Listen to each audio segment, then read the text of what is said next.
Queridos irmãos e irmãs, sempre é oportuno, mais uma vez, salientar, no contexto do anúncio e da preparação para o Jubileu de 2025, a dupla exortação que nos fez o Papa Francisco. Primeiro, ele nos convida e nos exorta a revisitar o Concílio Vaticano II, especialmente as suas 4 constituições, Sacrosanto Concilium, Dei Verbum, Lumen Gentium e Gaudium et Spes. Depois, o Papa Francisco também nos exorta a fazer deste ano de 2024 uma grande sinfonia de oração. Desde a semana retrasada, iniciamos uma série de breves vídeos onde procuramos refletir o primeiro apelo do Papa. Ele nos convida a revisitar o Concílio Vaticano II. Este apelo nós o encontramos de maneira muito intensa em São João Paulo II, de maneira igualmente intensa em Bento XVI e agora em Francisco.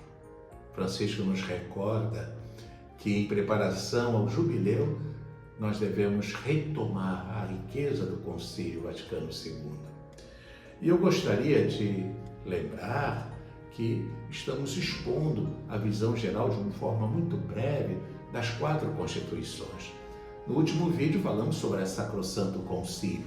Hoje vamos falar sobre a Dei Verbum.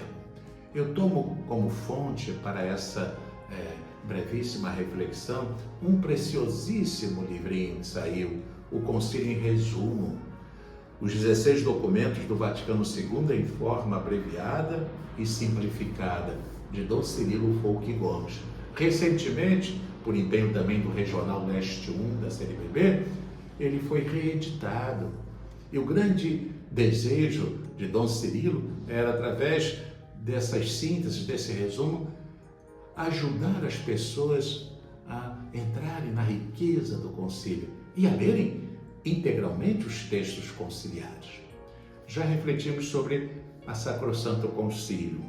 Hoje quero fazê-lo sobre a Dei Verbum. Queridos irmãos, a Constituição Dogmática Dei Verbum sobre a revelação divina, ela foi promulgada a 18 de novembro de 1965. Estávamos na 4ª sessão e a última sessão do Concílio Vaticano II. E podemos agora apresentar uma sua visão geral. A revelação divina. Deus pode ser conhecido aos homens através da criação, mas Deus quis manifestar-se aos homens de um modo superior, quis tornar-lhes conhecido o seu desígnio, o seu projeto salvífico, de levá-los até a participação de sua divina natureza.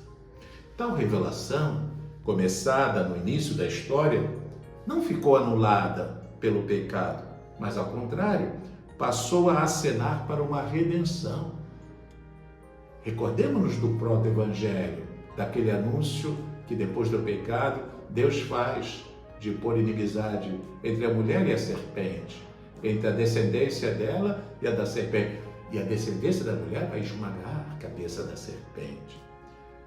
Em Cristo, queridos irmãos, essa revelação teve seu mediador supremo e sua plenitude.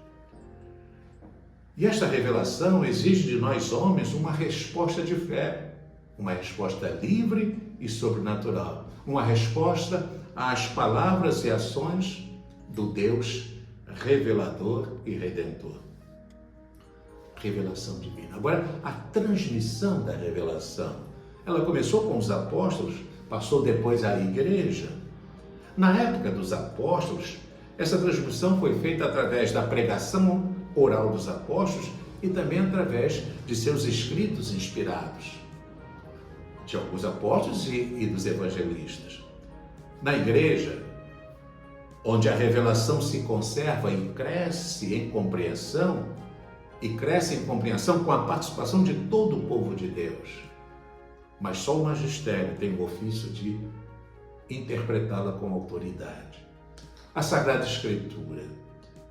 Tendo Deus por autor principal, a Escritura, ela encerra somente a verdade, mas a verdade salvífica, a verdade que Deus, em vista de nossa salvação, quis fosse revelada, quis fosse consignada por escrito nos livros inspirados.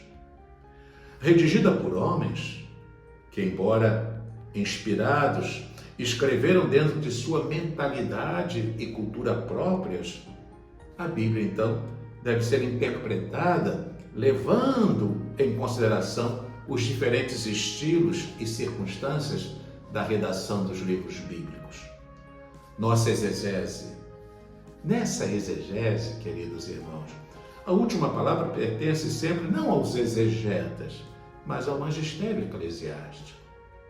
Depois o Antigo Testamento. Dentro da Sagrada Escritura temos o Antigo e o Novo Testamento.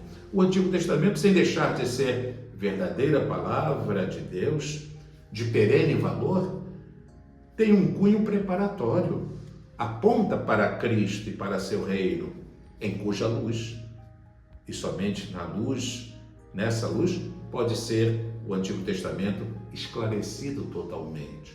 O Novo Testamento é a parte principal da Bíblia, e nele gozam de primazia os evangelhos, onde o que Jesus fez e ensinou está transmitido fielmente, ainda que dentro das diversas perspectivas e condições catequéticas, querigmáticas e assim por diante, nas quais os escritores apostólicos o redigiram. E a Igreja, amados irmãos e irmãs, venera a Sagrada Escritura como palavra de Deus, nela encontrando força e sustento.